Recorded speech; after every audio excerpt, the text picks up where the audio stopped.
The 2021 MLS season has come to an end, and because I've been so committed enough to make this content for a whole season, I get to do a little reaction to my predictions that I made all the way back in April.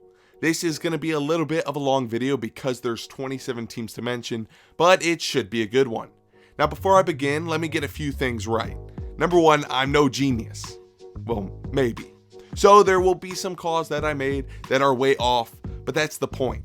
If a league like this was super easy to predict, well then this wouldn't be an interesting video. Secondly, this is how I will be scoring my table.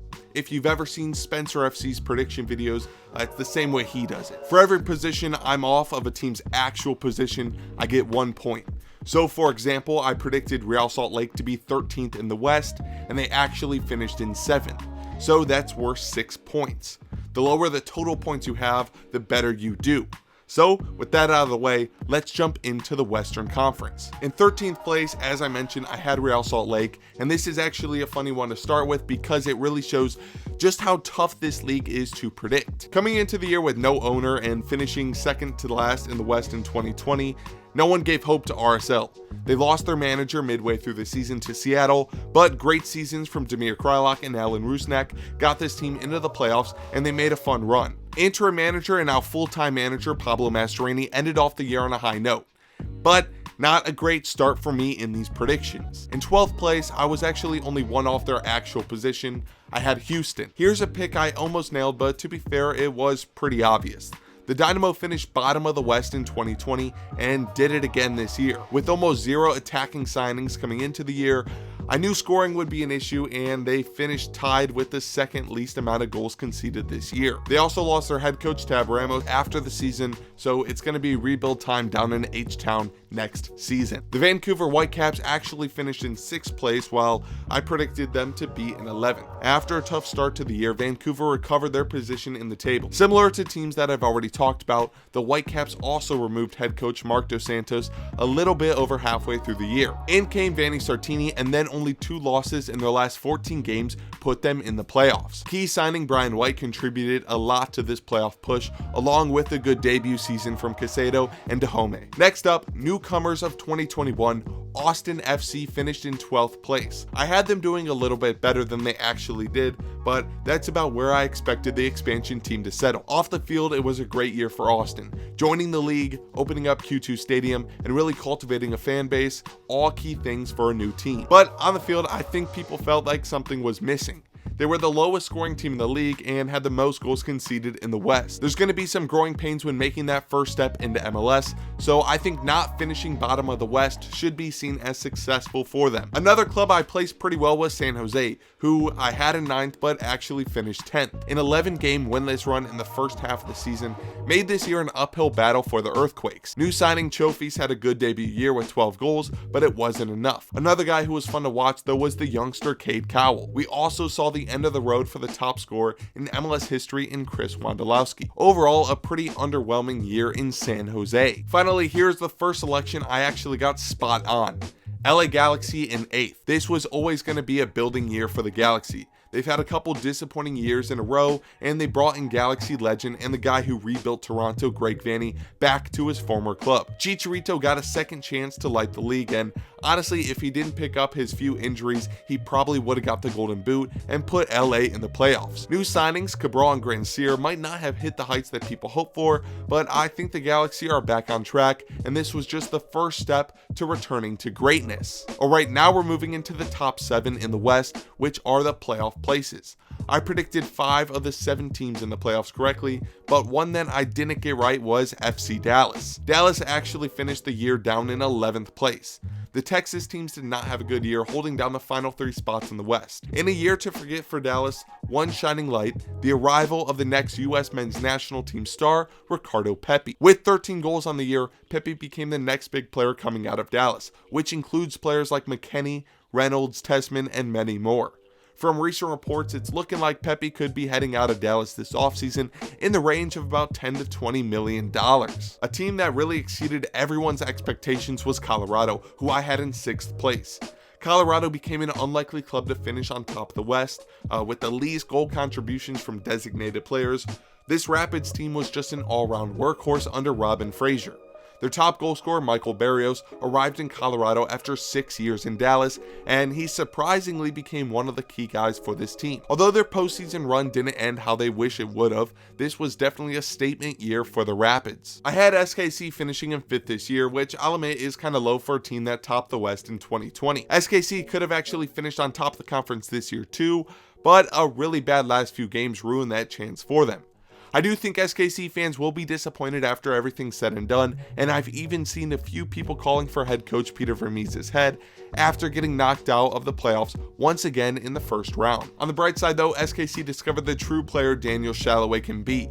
From scoring 1 goal in the last 2 years, 24 goal contributions was a welcome surprise in 2021. For Minnesota, everyone thought that they were going to really challenge for the title this year.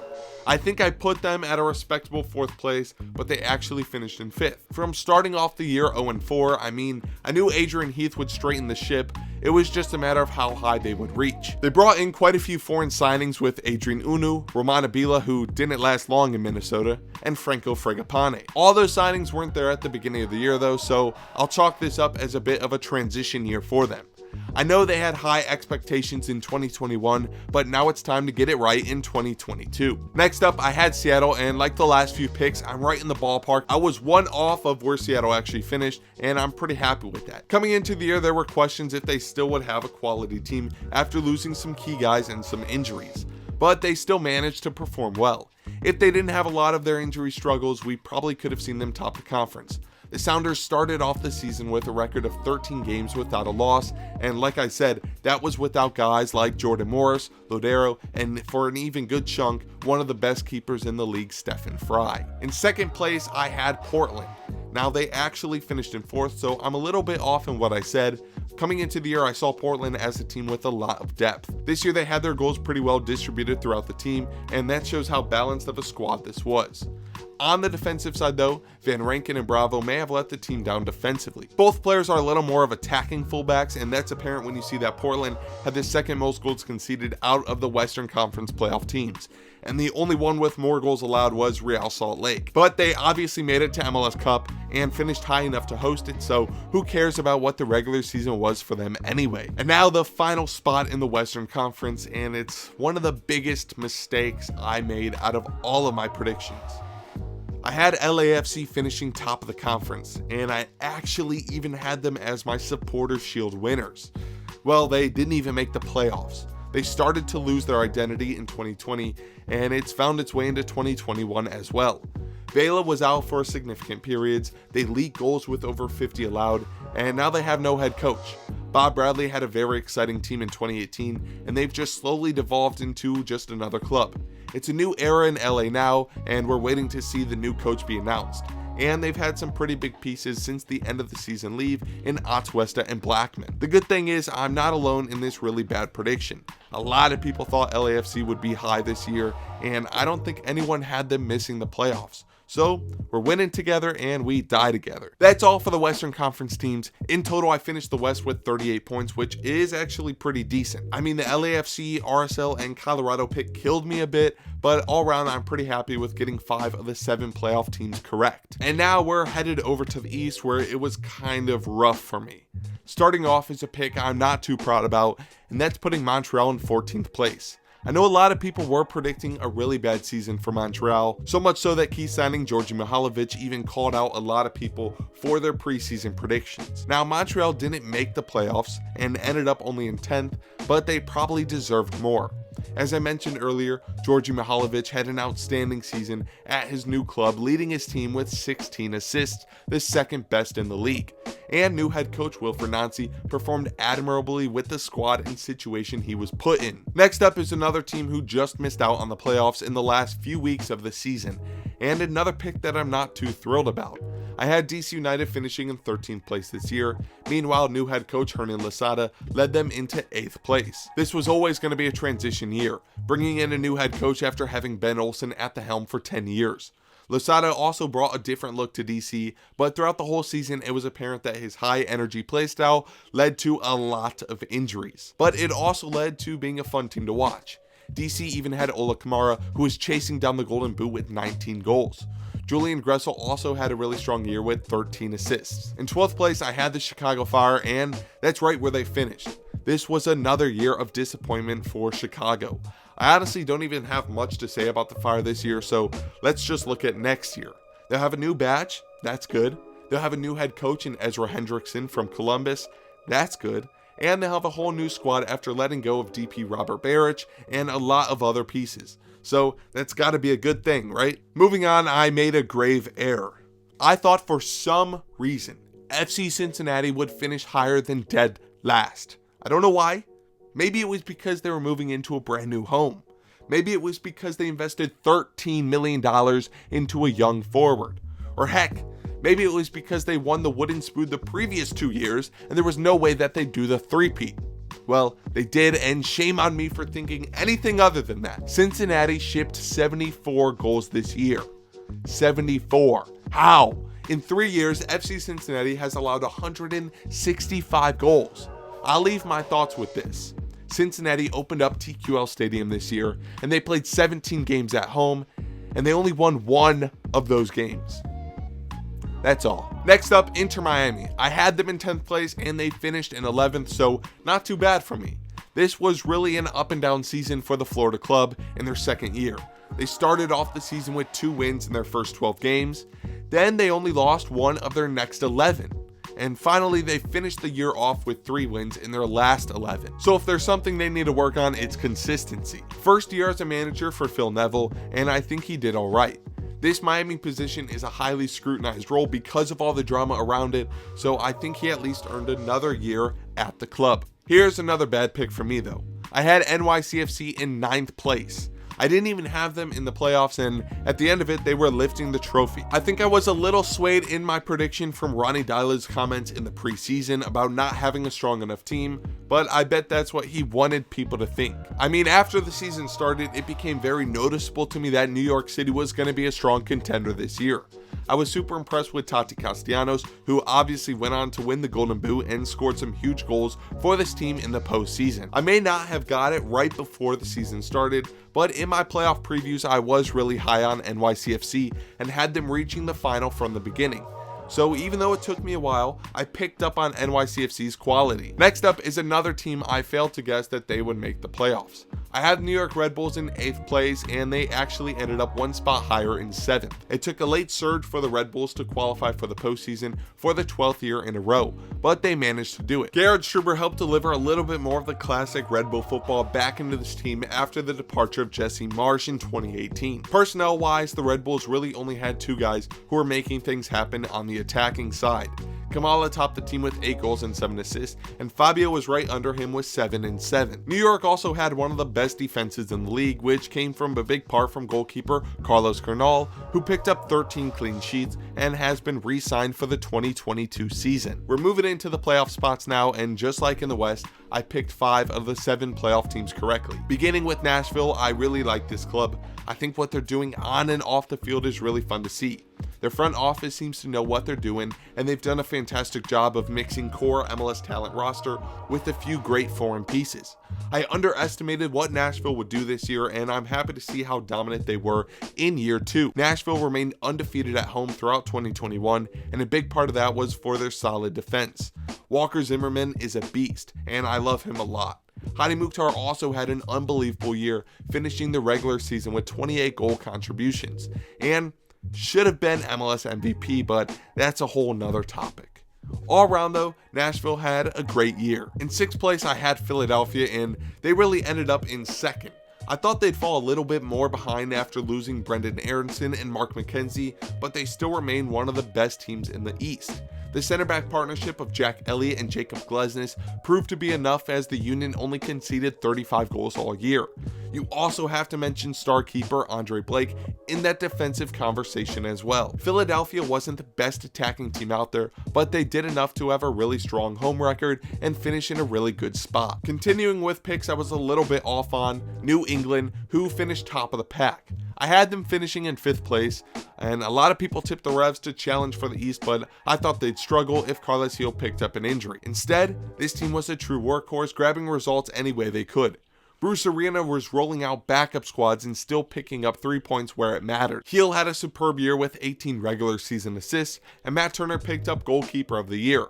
New England needed their DPs to really succeed this year, and the trio of Buxa, Boo, and Heel combined for almost half of the Revolution's goals. Now, this is my biggest miscall of the year. I had Toronto FC finishing in 4th place. Instead, they finished 13th with only 6 wins and 66 goals conceded. I don't even know what went wrong in Toronto this year. They sacked new coach Chris Armas only a few months into the year, and they had a falling out with Altidore that eventually got fixed. And they just were not the team they used to be. Altidore and Osorio were the top goal scorers with the team with just 4 goals each. So it really was just a bad year for the whole team. Then we got Atlanta United. After not qualifying for the postseason in 2020, I knew they'd get back to it this year. But I had them finishing in 3rd, but they actually ended up in 5th. So that's not too bad of a job on my part. Their whole Gabriel Heinze project flatlined pretty quick, but they were able to make the changes and recover the season with the appointment of former Seattle Sounders assistant Gonzalo Pineda. Joseph Martinez also returned to the fray after his ACL injury in 2020, but he isn't back to what he used to be just yet. A few other noticeable names for them this year include Barco, who probably could have done better but picked up 7 goals and 8 assists, and also the upcoming US men's national team center back, Miles Robinson. In 2nd place in the East, I had Orlando, who I thought would be one of the most dangerous teams this year, and they were for a little bit. They finished the season in 6th place and had a few impressive runs of form. They started the year with only 1 loss in 10 games, but they did pick up a lot of draws throughout the whole year. Star player 90 had a decent season with 18 goal contributions, and Daryl Dike also picked up 10 goals. There were a few other bright spots like Mauricio Pereira, but altogether I don't think some players lived up to their potential. Specifically, I look at Chris Mueller as someone who could have contributed more. After 10 goals in 2020, he took a step back with only 3 goals and 6 assists this year. And the final team in the East, another really bad prediction, the Columbus Crew in 1st.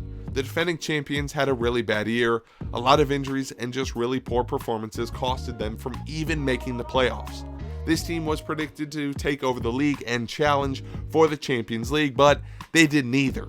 This was also a squad that was tipped to be one of the deepest squads ever for an MLS team, and that was quickly proved wrong. This was just a disappointing year for a team that had so much potential heading into the season. Along with poor performances, their rebrand to Columbus SC and shortly back to Columbus Crew made a bad year even worse. So that ends the East with a score of 54, which is pretty poor, especially compared to my score of 38 in the West. In total, my overall score for the 2021 MLS season is 92. Now, if you're wondering if that's good or bad, I did some research to compare my numbers to other content creators and journalists. For this example, I looked into 4 other predictions. First off, popular MLS account on Instagram at MLS_news finished with a score of 90. Content creator at This Week in MLS finished with a score of 98. MLS analyst Matt Doyle had a 90. And finally, the best one, Tom Bogert, finished with a score of 84. So when you look at my score of 92, it puts me about right in the middle of the pack. The average of all our scores was a 90.8, so I'd consider this an average year. I do think because so many teams either exceeded expectations or failed to meet expectations, that this was a hard year to predict. But we'll see how the numbers look after the 2022 season. I know this was a longer video, but I hope you enjoyed looking at my reaction to my preseason predictions. If you made it all the way here, I appreciate you watching, and I'll see you next time in 2022. Enjoy the new year, and I'll see you.